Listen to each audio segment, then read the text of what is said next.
Hey everyone, let's do the Leviathan ripoff boss in Dark Visions. Like I said, I was just waiting for EX plus 3 Balfir.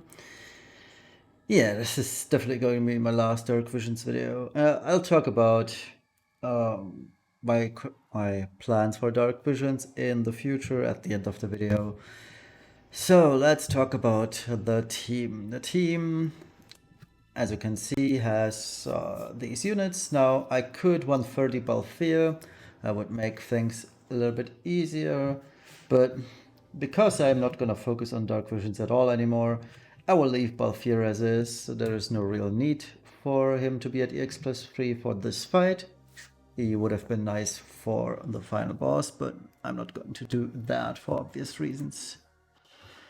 So, yeah, Balfia and Fran, they always come in pairs. Now, the only thing that is really important for Fran, you can ignore pretty much all of this gear. The only two things that are, or the only one thing that is important is I want to go with you, because we're going to use the Danes as Timor for this. So the rest of it doesn't matter. You don't need anything. Just make sure that you are at plus or 0 or more than... Make sure that you are net neutral or net positive, so meaning 0 or greater to light and dark on every unit. So again, Fran's only job is to use I wanted to go with you. Roberta in base form has just full evasion. You don't need full evasion. All you really need is being at 0 or above light or dark resistance. She has Fury, meaning more than enough. Brave Shift is geared for full DPS. For her, it doesn't matter whether you go through double hand or through dual wield, it ends up being pretty much the same damage. So this is her gear. She's wearing all the good stuff basically: Cane Helm, Cane Armor, Kane's card, etc., for maximum modifier increase to her jump, because she is going to be our Dragoon here. Next up, Balfir, base form. You can ignore most of the stuff, but what's important is Slime Emblem and Tyrus's Spirit. Those are the only things that he really needs, and he's on Knights of Grandshard card. For the Brave Shift, nothing too surprising. The Chronicle Battle Weapon, mine is rolled rather well with 55 attack percent. Chain Cap. Now you could focus all your gear onto Balfir, which wouldn't be the worst thing in the world, because he technically hits the hardest, even when halving his damage due to you, Fran. So, decent option. You can do that. These are the abilities. Using his own TMR for another 500 static attack. And he sports 300 aquatic, 300 LB. And the vision card again.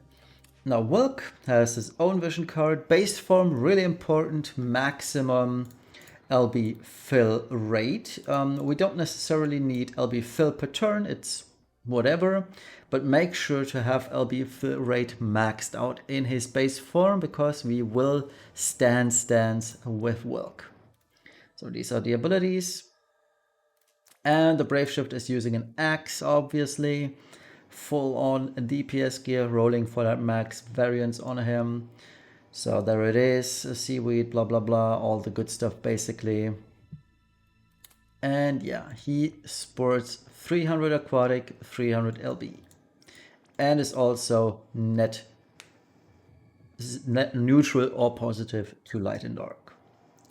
Next up, Esther. She is sporting the same old. Now again, I could use something else on Esther, like I could... No, I couldn't actually. Never mind. Wait, who's wearing the Balfir, right? Yeah. Okay, so I have all four used up. So Esther's only the really one, the only real one who can use the Clash Cloves, honestly.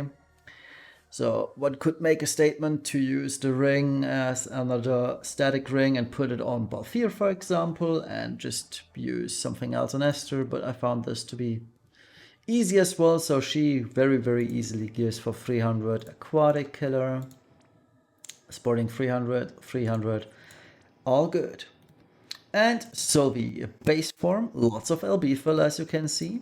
She sports 13 LB crystals per turn and 700 LB fill rate. I could push this higher, but there's no need to. With just 10 LB per turn, she almost always will guaranteed fill her LB gauge regardless. And she's using the Heey card because the Brave Shift is geared for physical DPS attacking stat. So cool stuff over here. She has very minor aquatic killer because aquatic killer is very bad. But 50 aquatic killer, just some very minor chip damage here. But it's cool enough. If only the boss was Dragonstone, Insect, or Beast Plant, she would deal a lot more damage that way with the Heey card. But it's fine. So let's get into the fight.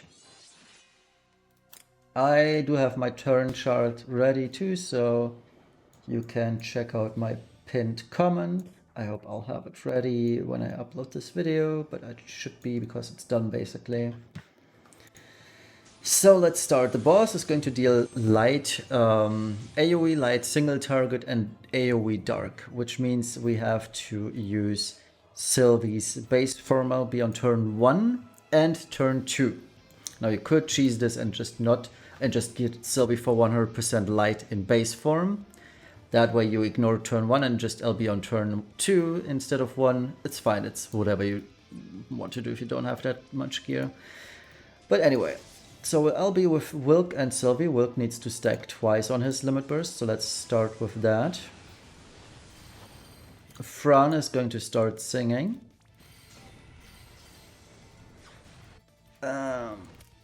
Balthier is going to use Rallying Cry. Roberta is going to use Draconic Triune, which is 50 LB crystals. And a double Mystic Breath to fill some more LB gauge. And there we go. Sylvie's guaranteed filled. Let's see how much we get on Wilk. Not much at all, sadly. But it's fine, we will fill his LB regardless. And Esther just triple Shadow Bolts. Probably more than enough, right? Actually, 2 would have been enough. But yeah, it's fine. Alright, there's the single target light effect. We could just use more light resistance on Sylvie, but for this turn onwards, we need 100% light dark on everybody.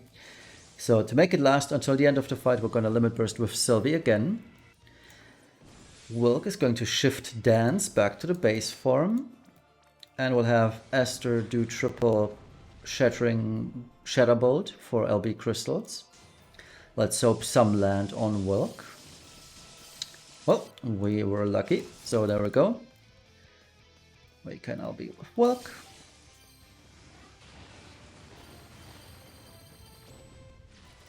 And we'll repeat with Roberta. And as you can see, Wilk's LB gauge is looking pretty good. So we'll Rallying Cry yet again with a Balthier. Alright, so there's Banish, Elemental Wave Dark, targeting everybody, but we are immune to that. Okay, turn 3 we'll have Esther go back to base because we need to LB on turn 4 with her, so she's gonna do triple Stardust Ray. Wilk shifts back, he needs to fill his LB gauge yet again. Sylvie is going to, let's see, Paladin's Offense for 100 LB or 10 LB crystals, Paladin's Defense for another 10 LB crystals, and the last one is up to you. Compassionate Knight is what I am going to use. Okay. Now, if that wasn't enough for some weird reason, you could use Esther and just keep on going. Actually, I'm going to show that. So let's just assume Wilk didn't have his LB filled. Let's just use triple bolting impact here. Okay, we were unlucky anyway. So there's still the out. If your Wilk still hasn't fully replenished his limit burst gauge, you could use triple Mystic Breath on Roberta, and that's the reason why I'm not using her base form LB. So, two Mystic Breaths are okay too, because you need to Aquatic Killer as well. So let's do that. Yeah, there we go, 4 crystals on work. By that time, he surely would have been filled. So let's move him back to the Brave Shift, and let's use Rockstyle Quake Blade. And Balthier is going to use Mischarged Water. The reason why we're using that is where the Gun Imperil is on. The Brave Shifted ability, which is rather equivalent to this, has a Spear Imperil, but Balthier is using a gun, so we need to use Mischarged Water here. And that only amplifies his base form LB, which is useless, but we want the Gun Imperil. So a few more attacks. There's AoE Light, again, fully ignoring that. Okay. Now, the cool thing about Wilk is that his Vengeance against the Draconaut, which is his 90% break, it does not use up LB gauge, so we can safely use this one. Sylvie now shifts, and we will use a Bolt Egg Basket to imbue, or long-term imbue and amp Roberta, because if we are using only Marion's Blessing Lightning, it won't last long enough for Roberta. She needs that long-lasting amplification buff, because Sylvie's only last for the very turn you're having it, and on next turn it's gone. So she, while she's in the air, won't benefit from the 75/100% amps, sadly. And lastly, we're gonna use Clever Paladin Strike to Sword Imperil the boss. Balthier now shifts. We need to power up his actually good LB with Mistfire Charge. So we're gonna fill up his LB, True Wither and Mistfire Charge, which both of these do the same, they just have different names, so you could technically increase your modifier even more. But here it is, it's only a Spear Imperil, we don't need that, but we do want the modifier increase. So let's do this. Roberta also shifts. We still need to do Spear Imperil for Roberta. Well, technically we don't. Balthier just did that. So Aquatic Killer, Dragoon's Aim at Emissary of the Mice. We're just making sure we have every buff possible on this team. Esther is going to limit for the field. Make sure to press the button before you press Sylvie, so Esther doesn't deal way too much damage here. And let's imbue. And this is important. You want to wait the imbues and amps out, because we need to push the boss below 50% on this very turn. If you don't push the boss below 50% on this turn, the boss will AoE mana drain your party, and on turn 5, if you still haven't pushed, it will super drain, meaning completely empty out your a single party member's mana. Now, if it lands on Wilk, Esther, or Balthier, that's fine, they are LBing anyway. But if it lands on Fran or Sylvie, it's game over, and we don't want to risk that. So let's 90% break. This would put the boss on at 30% roundabout, or 28 even. It's fine. As long as this happens, nothing really is going to happen to our party. We're still Tamaguchi. Okay, on this very turn, Sylvie is going to Brave Shifted Limit Burst, 400% stats, LB modifier increase, you know the drill. Esther is going to Calm Before the Storm, Energizing Bunny, we don't want to touch the boss, and True Stormbrand for a higher Lightning Imperil. So let's do that first before we actually provide 400% stats here. Okay. Let's do Sylvie's Limit. Balthier is going to shift back to the base and type is his Spirit. Wilk is going back to base. We do need to fill his LB gauge quite a bit. So what we're doing here is Steady Claws, Ancestors Presence. Doesn't really do much any other than filling LB gauge basically. And what's really important is Memories of the Ancestral Dragon. That's his modifier, LB modifier boost, which is the very, very important part here. So let me sure that I actually pressed all the right buttons. Okay, let's wait for this to finish. Okay, and now we can Crimson dive with Roberta. The boss is going to do some more elemental attacks that we don't care about. Very nice. Okay, last turn. We're gonna burst now, but before we do, we need to. I'd say you are in more of a supporting role on Fran. From Fran to Balthier to modifier boost him even further. Balthier now brave shifts for Fires of War. His brave shift to limit burst. Wilk brave shifted limit burst, fully stacked, all core. Esther limit bursts, and Sylvie uses Blazing Red Flash. If you don't have Hero's card, you would gear Sylvie for SPR and then use Clever Paladin Strike with a Balthier in conjunction. Now this chain is the absolute worst. It does break a lot of the time, and I have to bridge it personally with Roberta. Some people have told me, yeah, it's easily possible to deal or to triple chain EN with Balthier. I can't. Cool for you if it works, it doesn't for me. So I have to bridge it with Roberta. Now, if this doesn't work, I will have to reset the attempt. So bear with me. If there's a cut in this video, I'll just have to see how it goes. But without further ado, let's chain this up. And we have to wait a second with Balthier because he has moving frames. So let's go. And we're sending in Berta at the very last second. So I believe 116 is what it's supposed to be. Around 18? Yeah, that's not it. So we're missing a hit, basically. So I'll reset and show you the final attempt then. So it turns out I actually did just cap. I just didn't realize it. So 20 point, let me see, I had 20.992314428.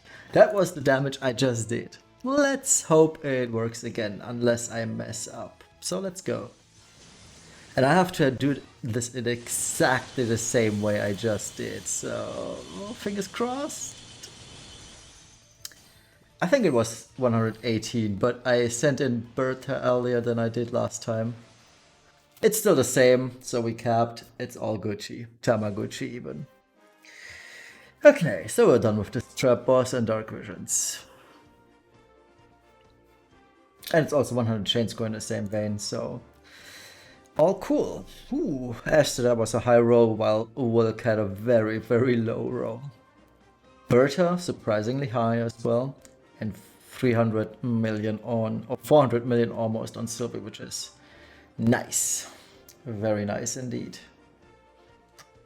So yeah, pretty good. But honestly, as you can see, Wilk and Esther almost dealing as much as Balthier if you half his damage because of Thran. So yeah, it really goes to show if I were to include, or if we had a unit that is close in terms of power levels to Chizuru, because Chizuru on this fight technically deals 5.5 to 6 billion damage. Balthier is dead in the waters, and it's very much safe to say that whatever we get for the next Clash unit, it probably is going to be somewhere around the power level of Chizuru, Wilk, or Esther. If it's a physical DPS, who knows? Maybe they'll do a magic DPS again, which would be cool. But yeah, if it is a physical DPS, it probably is around the same ballpark as Esther to Chizuru, and that means Balthier is out of the picture again. So that's cool. But yeah, still for this time, it's enough. 130. I saved myself from 130 Balthier. Perfect score. Awesome. But that's been it for me for Dark Visions. I am not going to do it anymore. So that's pretty much it. And just to prove that I didn't change anything, he's still 120. So, Dark Visions, what is next for me? So like I mentioned in my video 2 days ago on Saturday, I will not do Dark Visions at all anymore. This was the last time I'm actually doing a Dark Visions event, unless it is absolutely mandatory to do Dark Visions for Adventure Pass. I will not touch this stupid game mode ever again. If Gumi decides to reduce the spirit of the Geiger's fight, which is the magic fight over here, on Thursday, I don't care. The damage has been done. Gumi has lost me as a customer for JP units in general and for Dark Vision, so no penny is going to be spent on trash tiered JP units anymore. What I do, or what I am going to do, is I will play Vision World, though, the ones that are shareable rank 1, because those fall into the same ballpark as Clash of Wills, being shareable rank 1. That's fair game. I still enjoy that. Sometimes it's a challenge.